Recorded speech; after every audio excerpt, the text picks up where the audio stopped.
Hello everybody, it's me, Jenna Ryan with Self Love You. I wanted to do this video tonight. I'm not all dressed up or anything, so don't look at that. I just received this email from one of our community members, and she told me that she was a victim of child abuse and that she's constantly feeling the need to say, I'm sorry, all the time. And I just wanted to give this video as just some simple advice and maybe some encouragement for that particular community member, and also for any other person who has any history of childhood abuse where you feel the need to say you're sorry all the time. First of all, this young lady is only 22 years old, so she's got a long road to hoe when it comes to child abuse recovery. Okay? But at least you know that you were abused, because a lot of people, they live like they had the perfect childhood and they don't admit what really happened. So the fact that it seems like your abuse was pretty strong, that's, you got to find you have to find the good in everything, okay? So the problem is that you feel like saying you're sorry all the time.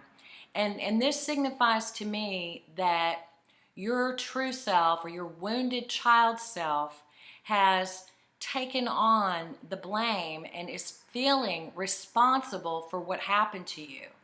So your inner child feels responsible for being abused.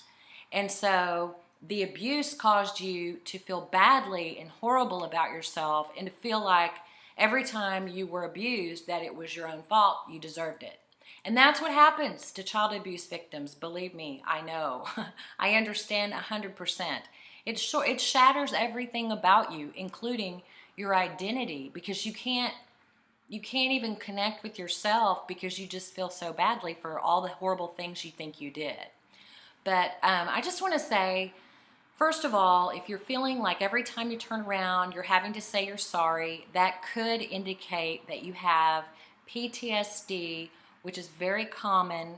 In fact, complex PTSD, which is CPTSD, which is very common among child abuse victims.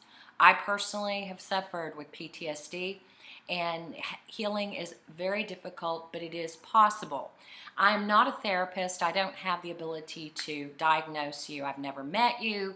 I don't know what you have, but potentially you may want to look into post-traumatic stress disorder.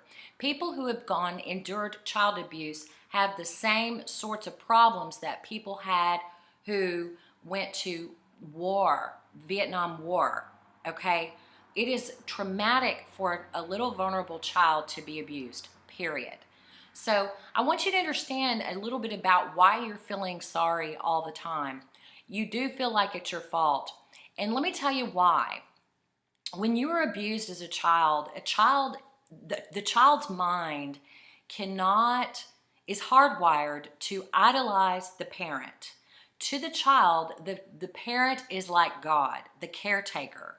And that could be mother or father, whoever the primary caretaker is. That child, in order to properly grow psychologically, must think that its parents are God and always right. Here's how strongly the child needs that parent to be right. The child needs the parent to be so right because the child feels like it will die without the love of the parent. And this is, in fact, the truth. The child will die. They have studies of children who were raised without parents and different things. So the child is not wrong. The child will die if the bond is not kept with the abusive parent. In order for that bond, okay, and so what happens is the mind, in order to survive, it takes on the shame and the blame for the abuse. That my parent, who is God, could not possibly hurt me, so I must deserve that. I must deserve to be hurt. I am very sorry for that. So basically, we idolize the parent who abused us. And there's a name for it, and it's called Stockholm Syndrome. Look that up on Google. It talks about how people build a bond in traumatic experiences, especially children. I mean, children are so vulnerable. They'll believe anything you tell them. And so if somebody has repeatedly abused you and hurt you, and told you that you are worthless by the way they were treating you and telling you that you're not worthy of respect, then you've been severely abused, and that is not your fault. You know, that's one of the first things you have to understand, is that it's not your fault. And one of the things I highly recommend is that you get into therapy as quickly as possible. You need some help. You're only 22. You've got a whole beautiful life ahead of you. One thing that's really cool is that you're around the internet age, and whenever I was your age at 22, they didn't have anybody who knew. They barely talked about child abuse. It wasn't talked about. It is just now becoming more mainstream, and it's still really hard to get it out there because it's hard to talk about it because it's so shameful. Even though it's not the abuse victim's fault, it's just stigmatized in our environment. So back to my explanation. So we idolize this parent like they're God. And just because we grow up, that's how we're built. We're built thinking we're bad, and the parents are incredible, and everybody else is better than us, and we don't even deserve the air that we're breathing right now. We better thank somebody for letting us breathe in their space, and I'm sorry for even walking in the room. I'm sorry for breathing. And so as a child, in order to keep that bond so that we won't die, our brain shuts down. Our brain shuts down, and we psychologically shut down who we really are. And then we take on whatever crap the abusers put on us. And we believe that, and part of that is survival, because if we start standing up to someone who's abusing us when we're little kids, we're likely going to die. Not literally, but you know what I mean? Like, it's not a wise decision. So children are very vulnerable, and so how they survive abusive parenting is by denying the abuse, repressing the abuse, and taking the blame themselves. So the first thing your therapist will probably have you do is to redirect the blame. And that'll require that you go through your past and you look at the situation for what it is. Yes, you're going to have to go through your past. You're going to have to go there a lot if you want healing, because you just have to. And it's painful and it hurts. But I tell you what, it's through that wound that the light enters. Even though I was severely abused and I've had to go through years and years of therapy and healing and recovery, I can tell you that I know things that people that have not been through what I have been through would never understand or know. I have compassion at a level that other people cannot even grasp.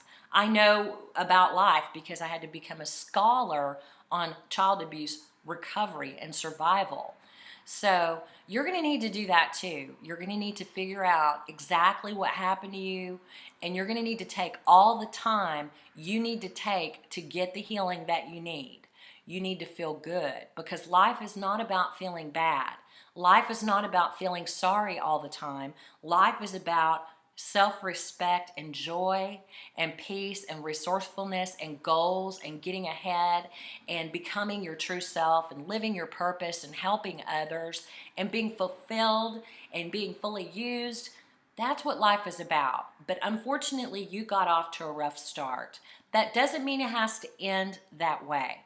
So what I want you to do is I want you to promise me you'll find a therapist and that you'll start researching the type of child abuse that you've gone through and find some online communities of people that can hover around you and love on you, because you need all the people in your life that you can get. You need strong support. And the sad thing is whenever you've been abused like that as a child, the hardest thing for you to do is to trust anyone and to get any kind of support. So whatever you have to do, you don't have to be sorry anymore, because it's not your fault. But I'm glad that you noticed that you've been doing this, because it's an awareness that we can first begin to make a change. But that change, you can't just say, okay, I'm going to stop telling people I'm sorry all the time, because that's really just a symptom. Underneath, it's your belief that is askew, that is twisted. You believe that someone who abused you deserves an apology, when really you just took on that weight, that abuse, that shame. It's toxic shame. You took it on, which means it's not yours, honey. and you get to get free. And the feeling when you finally get free of that, you have to work, which means you have to go back with a counselor. You have to be with a counselor. You go back with the counselor, the right counselor, then you're going to be so amazed at the beauty that happens whenever you're free from the feeling of needing to say you're sorry. Oh my gosh, it's like da, da, da, da, the clouds open up and you just feel so free and you go, oh my gosh, that is what healing is. I want you to find that moment in this problem. I want you to find that nugget of truth, that lesson that's here that's going to teach you about loving yourself and about giving yourself a break and forgiving yourself and letting go. Not forgiving your abusers yet. I don't think you're ready for that. That comes way after you've got to first figure it all out. But I promise you there are answers, and it is not your fault, and you don't have to be sorry, but I want you to work on that part of you that believes that you deserve to be sorry all the time. Because you're not sorry, you're beautiful, and you're valuable, and you are worthy, and you have what it takes in you to fight this and get over it and get ahead and to always go back and help others. Okay?